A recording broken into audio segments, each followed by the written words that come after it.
ज्ञानज्योती सावित्रीबाई फुले आधार योजनेचे फॉर्म विद्यार्थ्यांनी भरलेले आहे, परंतु त्याबद्दलची जी अपडेट होती की लिस्ट कधी जाहीर होणार आहे, कारण या अगोदर अपडेट घेतली होती तर इलेक्शन पिरियड असल्यामुळे लिस्ट जाहीर झालेली नव्हती।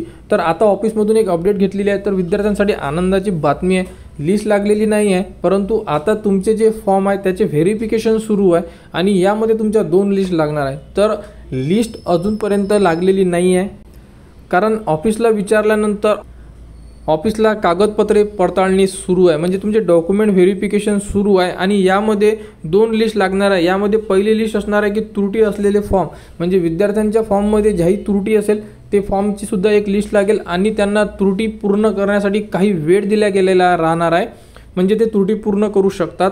आणि एक लिस्ट लागेल की निवड झालेले फॉर्म, म्हणजे यामध्ये जेही विद्यार्थी ज्ञानज्योती सावित्रीबाई फुले आधार योजनेसाठी जेही विद्यार्थ्यांची निवड केल्या जाईल त्यांची सुद्धा एक यादी लागणार आहे। तर अशा प्रकारे 2 लिस्ट लागेल आणि ज्यांच्या फॉर्ममध्ये त्रुटी येईल, कोणत्याही डॉक्युमेंटमध्ये जर काही त्रुटी असेल तर त्यांना ती पूर्ण करावी लागेल। त्रुटी पूर्ण केल्यानंतर त्यांच्यासाठी सुद्धा परत एक लिस्ट जाहीर करण्यात येणार आहे। अशा प्रकारची अपडेट मिळालेली आहे। तरी अशी अपेक्षा आहे की या महिन्याच्या शेवटी तुमची जी लिस्ट आहे ही येऊ शकते।